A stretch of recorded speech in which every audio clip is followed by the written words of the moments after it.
अस्सलाम वालेकुम, मैं अब्दुल करीम। आज का मेरा topic past simple tense. Topic को पढ़ने से पहले बताना चाहूँगा आज की वीडियो बहुत ज़्यादा इंपॉर्टेंट है।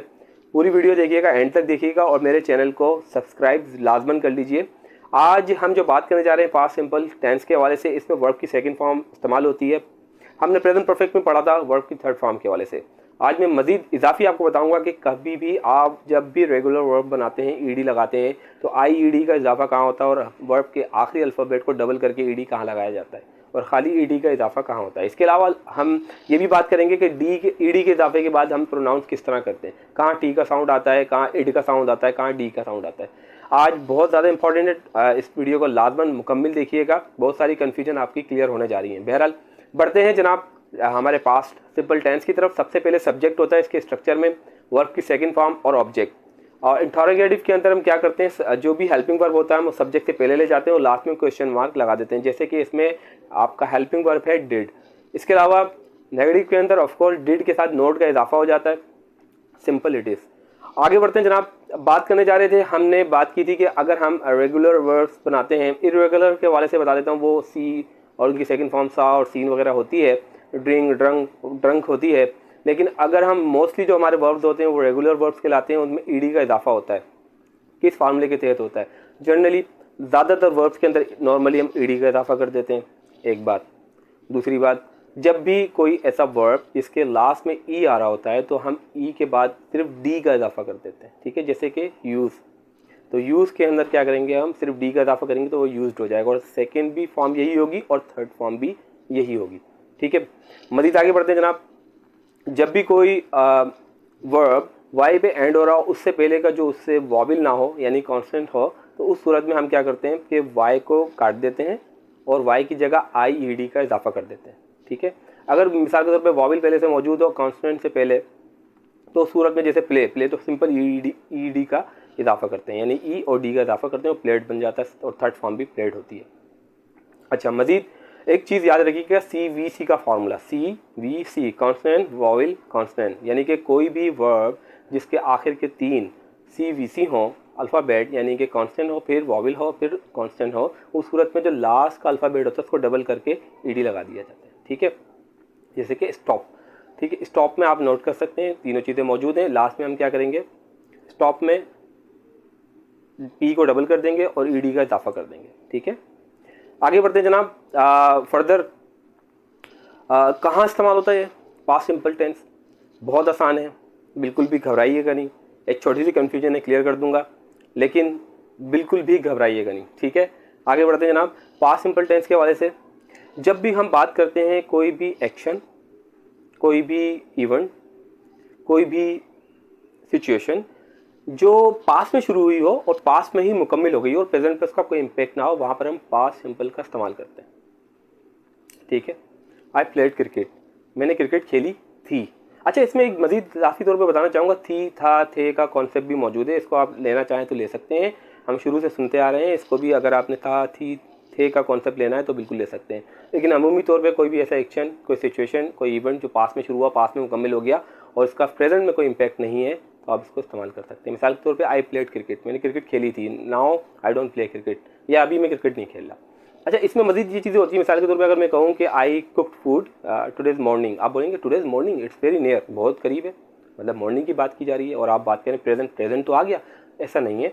इस प्रेजेंट के कॉन्सेप्ट को इस तरह लीजिए कि जिस तक मैं आपसे बात कर रहा हूँ ये वाला प्रेजेंट है, ठीक है। मिसाल के तौर पे अगर मैं कह रहा हूँ कि आई कुक्ड फूड इन मॉर्निंग, तो इसका मतलब अभी रात हो रही है, मॉर्निंग जा चुका है। आप मेरी बात कॉन्सेप्ट को समझ रहे हैं?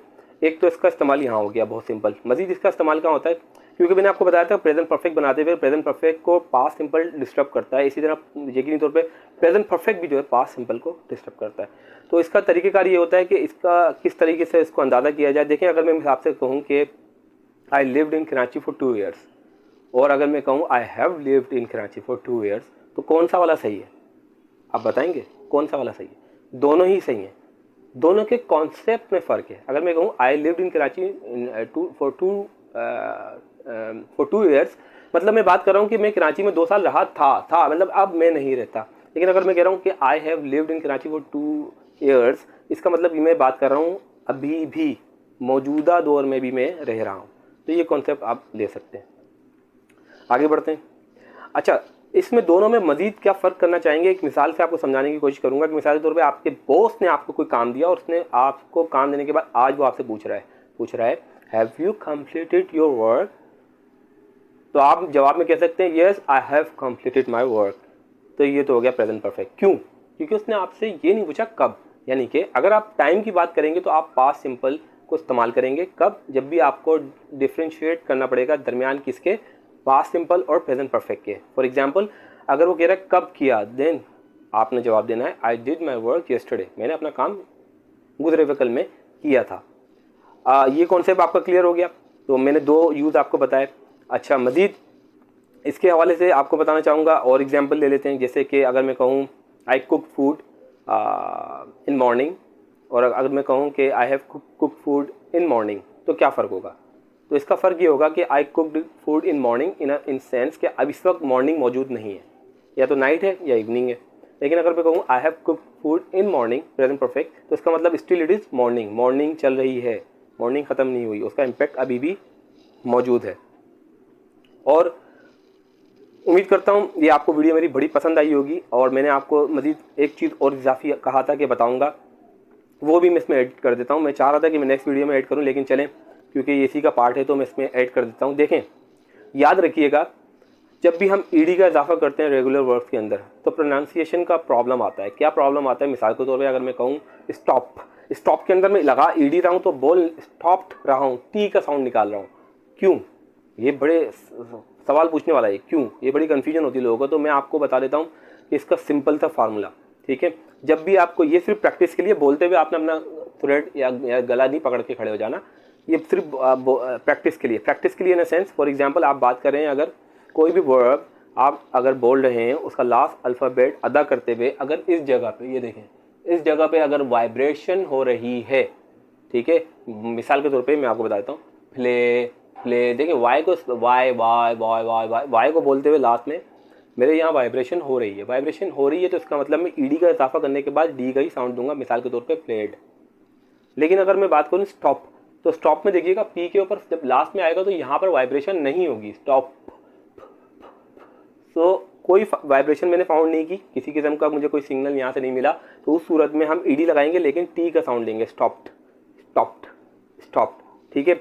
अच्छा, इसके अलावा मजीद सिंपल कोई भी वर्ब जो डी पे एंड हो रहा हो या टी पे एंड हो रहा हो तो उसके साथ ईडी लगा के इड का इजाफा, यानी कि आई डी इड, सही है, आई डी इड का इजाफा करेंगे।